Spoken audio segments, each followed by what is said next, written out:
Well, good afternoon.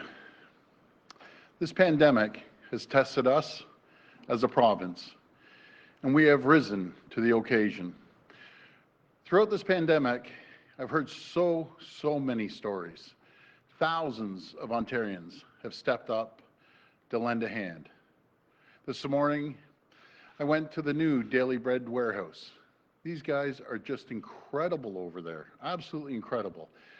With funding from the province, they put together 60,000 hampers of food, all to help those most in need across the city. And I also want to give a shout out to Feed Ontario. They were both there, incredible groups. My friends, it's this kind of action that shows what it means to be Canadian. This is what the Ontario spirit is all about. We know COVID-19 has taken a toll on everyone. And for those who may be isolated from their loved ones, our seniors and those with disabilities, we know this has been especially difficult, and we're here to help. In April, our government partnered with Spark Ontario. We invested $100,000 to help this platform connect community organizations with the volunteers they need during COVID-19. We issued a call for reinforcements to help us deliver the extra meals and supplies and support those most in need. Today, I'm so proud. Over 6,500 Ontarians answered this call. That's over 6,500 people who raised their hand to help deliver vital necessities, support local food banks, or check in on those who need extra support. To everyone who signed up, I thank you. Almost 1 month ago, we launched the Ontario Community Support Program. Since then, we've received over 500 meal referrals and over 2,000 essential supply referrals for deliveries to those in isolation, low-income seniors, and people with disabilities and chronic medical conditions. The need is great, but the people of this province are meeting the challenge with kindness, compassion, and generosity. My friends, we're all in this together.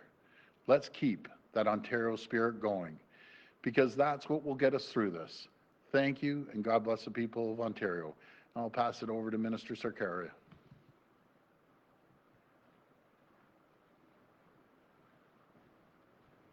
Good afternoon, and thank you very much, Premier. On behalf of my colleague, the Minister of Seniors and Accessibility, Raymond Cho, I would like to say a few words about the spirit of volunteering in Ontario. As you just heard the Premier say, the incredible work of our volunteers and the commitment of our government have helped Spark Ontario increase its capacity and better respond to the COVID-19 outbreak. During these challenging times, Spark's mission of matching volunteers with local nonprofit organizations and communities all across Ontario couldn't be more important. The work that our Spark volunteers are doing, helping seniors, people with disabilities, and other vulnerable Ontarians get the assistance and support they need, is providing a lifeline and a ray of hope to some of those most deeply impacted by COVID-19. And as the Premier announced, since April 9th, more than 6,500 Ontarians have registered to volunteer through the website, with an additional 3,100 contacting community organizations regarding volunteer opportunities. Thank you to everyone who has volunteered their time to help those in need, and I encourage everyone who can to get involved. If you can volunteer, or if you are looking for volunteers, visit sparkontario.ca. On behalf of grateful Ontarians across our province, thank you for your acts of kindness and generosity. But in addition to our volunteers, Ontario's business community has also been truly extraordinary in their response to COVID-19.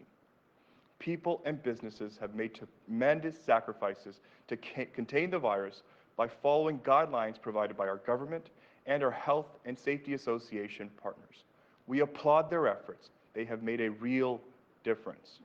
And we want to recognize the efforts of those working to lend a hand and offer a shoulder of support. We want to commend small businesses that have gone the extra mile. Small businesses like J. Red & Co. MGR Construction Services, and Mount Vesuvio have shown Ontarians that small businesses truly have big hearts.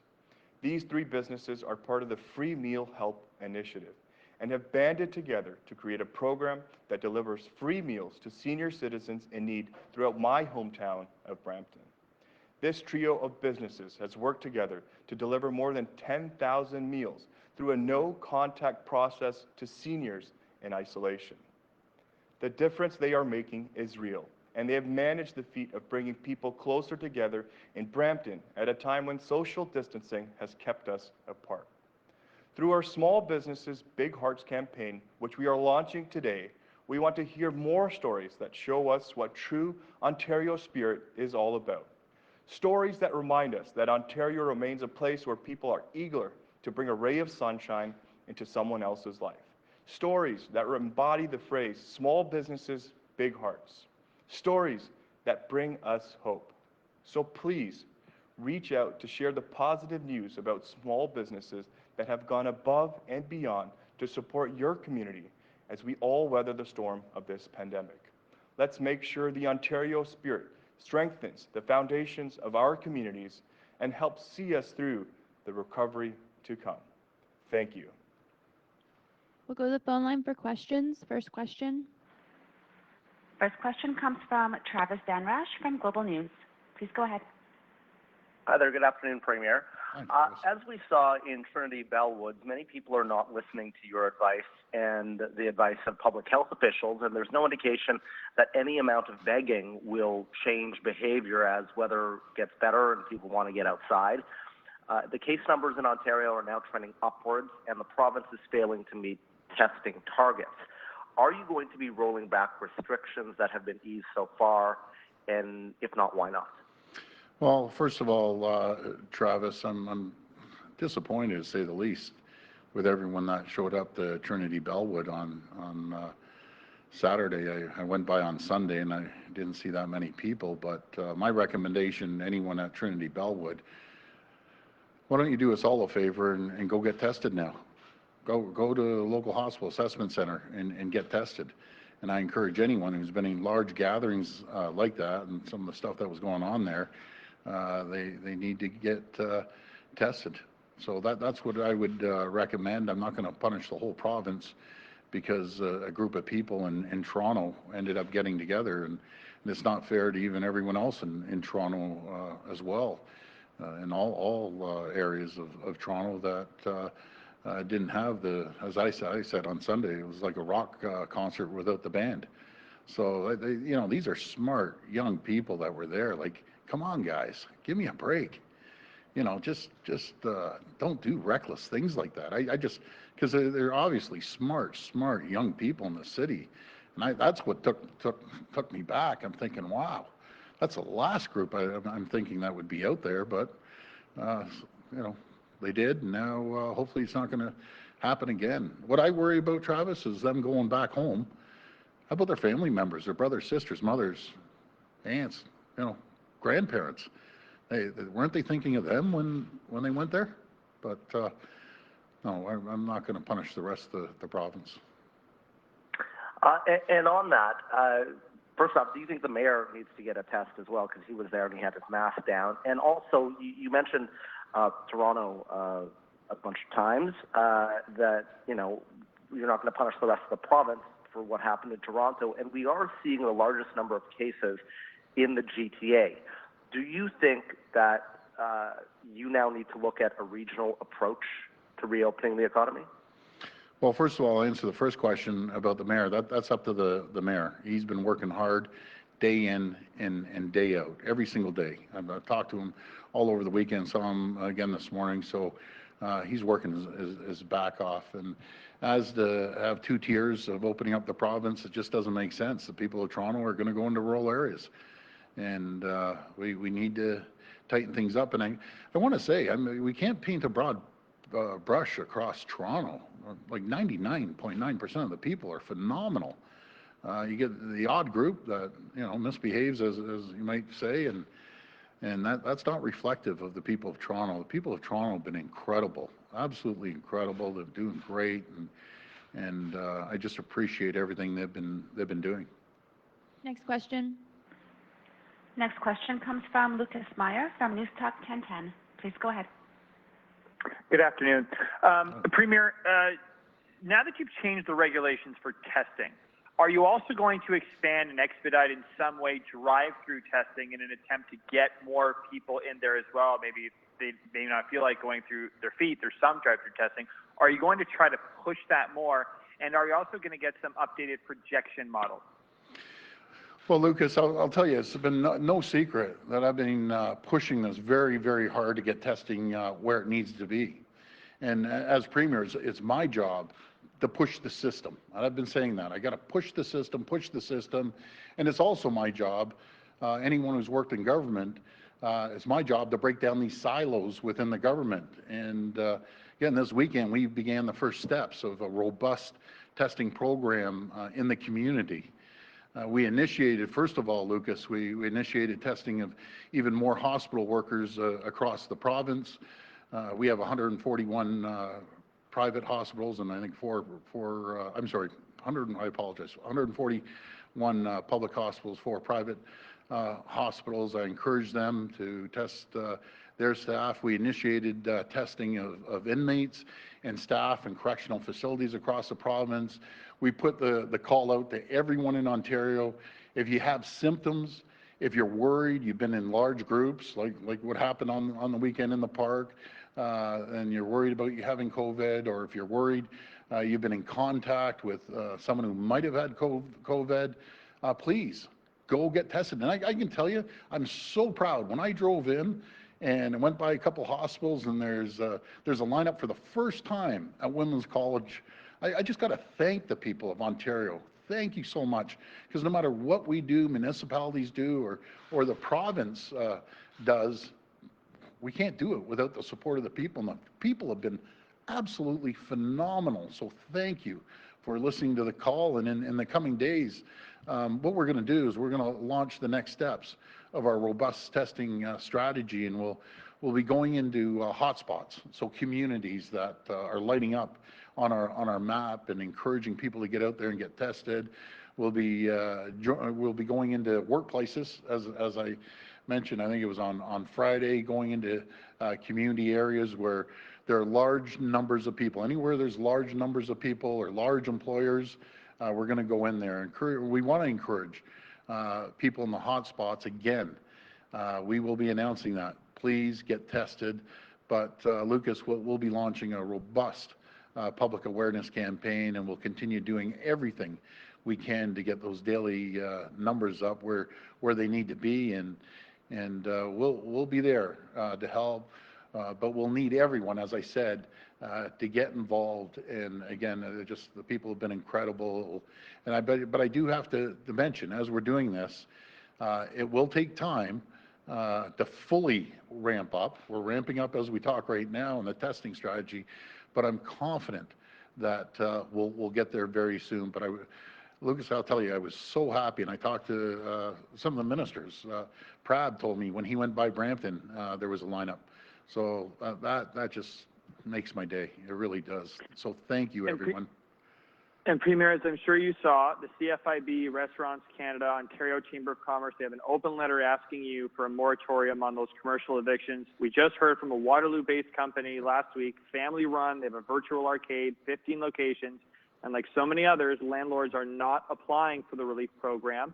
You've said before, just hang in there. Well, let's see what happens. Well, they've hung in there, and they've seen what's going on, and they're terrified. So all those groups are watching you right now. Yep. Is a moratorium coming? So, Lucas, it hasn't even begun yet. So I don't know how they say they aren't going to apply. Maybe they've heard it verbally, but it starts this week. And I can assure you, I'm asking the landlords again. We put close to, with the federal government, we put close to $1 billion program in that we're asking for 25% off them.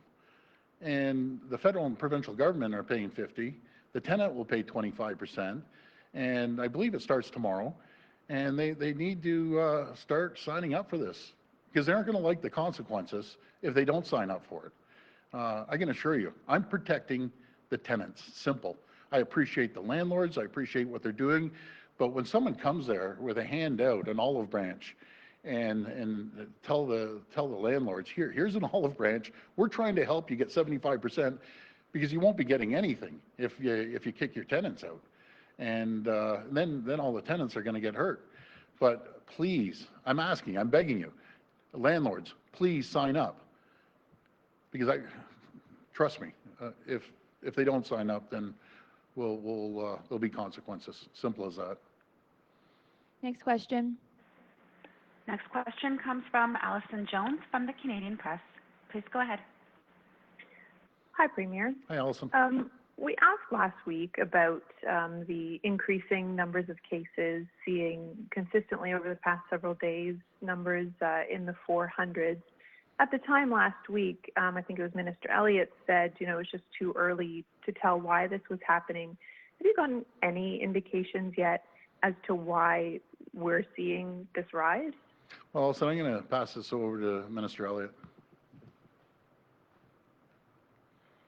Well, the increase in the number of cases that we're seeing now in the last few days really relate back to the week before with the Mother's Day events and so on, people seeing families when they should not have been more than 5 people together. But what we're going to see going into towards the end of this week will really be more based on what's happened with the opening up of the economy that started last week. And that's where both Dr. Williams and I will be very interested in the numbers. We hope that they will continue to go down, but if they continue to increase, then that will be a time for us to stay paused, to look at the situation, understand why the numbers are increasing, and take action or don't take action going forward. So I know that everyone's very anxious to be able to have more things open, to have restaurants opened and other things opened, but we have to make sure that we do this responsibly. People have to make sure they continue that physical distancing. That is still vitally important for us to be able to move our economy forward and to be able to move things open more socially and with friends and so on. So please, everyone, if you want to go to the parks, if you want to enjoy yourself, we're not telling you not to, but please maintain that social distancing. It's still vitally important. Thank you. And Premier, you had mentioned on the testing that you're going to focus on hotspots. I know we've seen in the daily numbers reports that a lot of the cases in the province are in the GTA. Are you looking to target the GTA, or how specific are you looking to get? I think you've mentioned postal codes in the past. Yeah, so we measure it by postal codes, and like I've mentioned, some areas are lighting up like a Christmas tree, and parts of Peel Region, not all Peel Region, so Peel Region, parts of Toronto, not all of Toronto, and then Windsor, Essex area. Those are some of the areas that we're going to focus on. I had a conversation with Mayor Brown on the weekend. Kind of one of the hot spots are up in one part of Brampton, another hot spots in my area in northern Etobicoke, and then the Scarborough. So I've reached out to Mayor Brown, and we're really going to drive the testing, get people out where the hot spots are, get them tested. It's absolutely critical. At the end of the day, and I got to make sure we're fully ramped up, but I want as many people tested as possible, asymptomatic, symptomatic. Wouldn't it be great, if we could catch a lot of people that don't show symptoms, but are asymptomatic and are going around spreading it? No fault of their own, by the way. That's how we have to get a handle on this. And I don't have to tell you how much I've been pushing this testing, but we have a strong plan. I want to thank the health team. Everyone on the team, they've worked all weekend. We were burning up the phone lines all weekend, and we have a good, solid plan moving forward. Next question. Next question comes from Brian Lilly from the Toronto Sun. Please go ahead. Premier, you've been expressing your displeasure at the testing numbers for about a week now.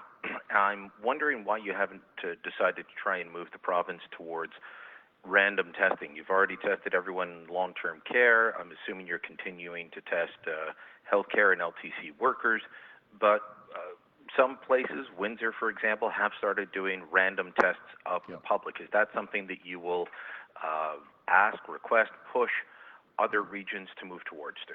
Absolutely. We'll be pushing all regions to do more testing. But Brian, good question. We had the inferno happening at long-term care, and we had to put all our resources into long-term care. We ended up getting through all the testing of patients and the frontline healthcare workers. We're going back and we're going to test them again. And then we're doing the congregate living shelters and along with the seniors residents. So that's a lot of people to be tested. We went through it. Now we're going to move. We're going to continue testing long-term care. We're building new resources up to do the communities, and especially the hotspots and large employers right across this province. So we're ramping it up, and we'll have the resources ready to do those tests. And on this next question, Premier, I'd like to hear from you, but also from Minister Sarkaria. The move towards allowing both cannabis and alcohol delivery or takeout options for restaurants and bars when it comes to alcohol was something that your government put through for the pandemic, but it is the type of liberalization that your government has looked to do in the past. Mm-hmm. Will you be looking to keep that? Do you see any reason that we should go back to the prohibition era regulations that have been in place in Ontario for decades, or can we keep what you have allowed us to have now? So we're going to have that conversation with Minister Phillips. There's going to be a lot of things, as we say, the new way of doing business, and not only in government, but in the private sector too. I've talked to so many CEOs, and they've realized, wow, there's a better way of doing things, more efficient way of doing things that are going to benefit not just the customer, but benefit their staff and their employees. But I'll pass this over to Minister Sarkaria.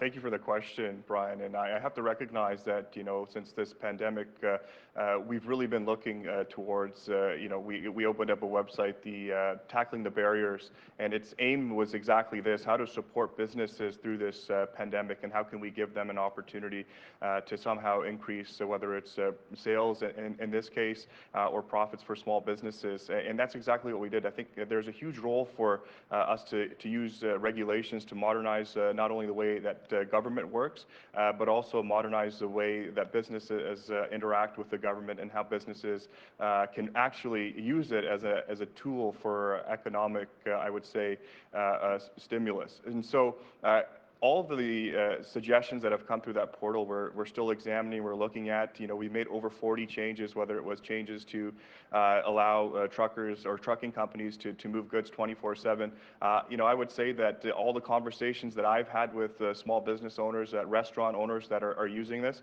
have given us great feedback on how much of a help it's been. And so it's going to be important to hear more of that as we continue to move forward. But this government will do anything it can to support our small businesses. We'll do anything we can to support our restaurant owners, and this is one way that we thought we could. And I'm happy to hear that many businesses are really benefiting from it. And so we'll continue as we continue to examine these type of regulations. We also encourage other businesses, if they have ideas, to really pitch those to us through the Tackling the Barrier website that we've been able to put up and launch, because we want to be able to support small businesses and businesses through this pandemic. Next question. Next question comes from Christine Elliott from CP24. Please go ahead. Hi, Premier and Hi, Ministers. About 2 weeks ago, Ministers Elliott and Phillips both stated Ontarians could expect an announcement on group sizes in the next few days. That was 2 weeks ago, but last week came and went without an announcement. And Dr. Williams said himself last week that he wasn't enhancing the current maximum 5 people order. So is there still an announcement on group sizes coming? When? And if not, is this because of some of the gatherings we've seen in the province in the last few days, like in Trinity Bellwoods? I'll have the minister answer that one. Thank you. Well, we had been discussing pools of people that could be together, the social cohorting and so on. But given what's happened with the numbers of people coming down with COVID in the last few days, along with what has happened over this past weekend with large groups of people coming together in Trinity Bellwoods and other parks. Dr. Williams is reluctant to move forward with that right away because there is a concern about people creating groups that are too large. So it is something that will be coming forward, but it has been pushed up back a little bit because of what we've seen over the last few days in terms of people gathering together and with the numbers of new cases moving forward. But we are still looking at it. We'll have to wait to see the numbers come down first before we implement it.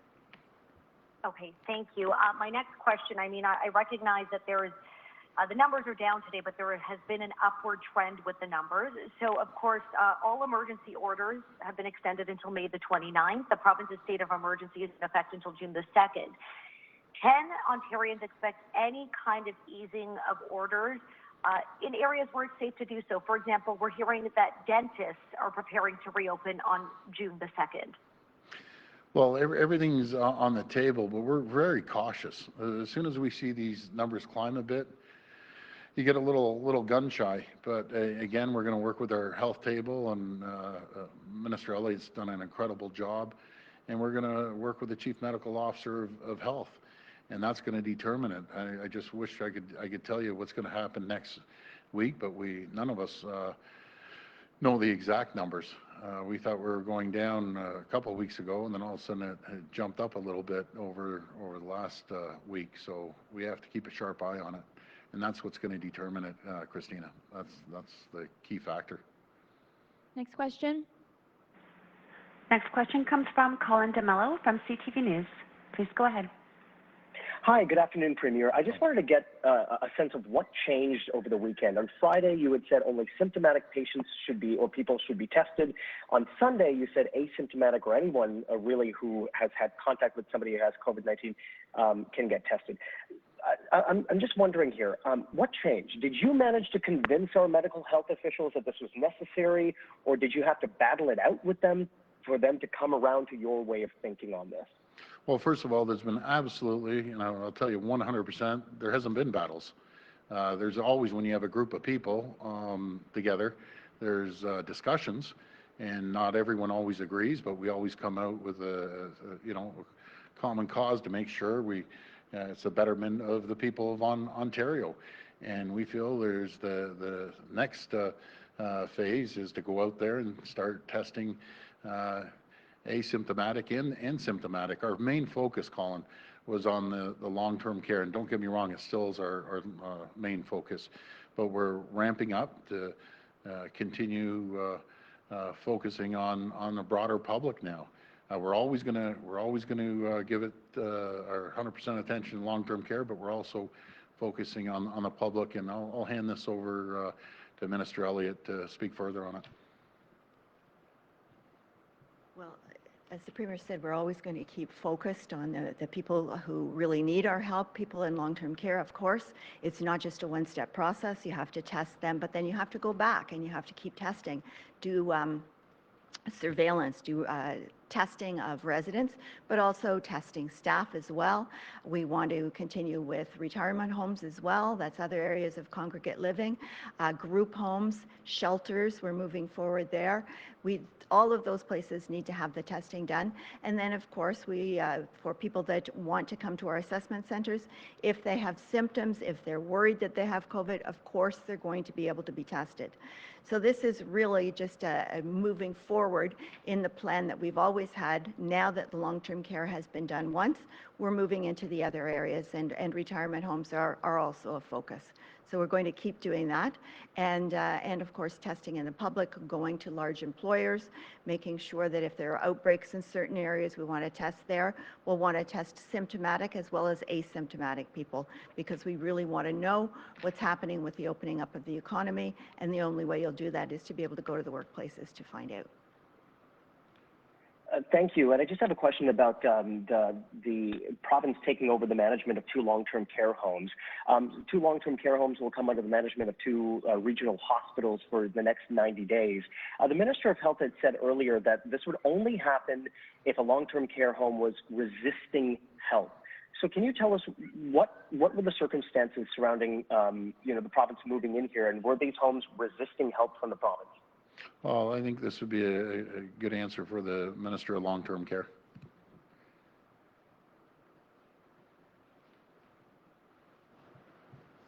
So thank you, Colin. Want to make sure that everyone knows, everyone in Ontario knows that our #1 priority and our commitment is to the safety of our residents and staff in long-term care. That's the very first thing. And we've taken measure after measure after measure to make sure that happens.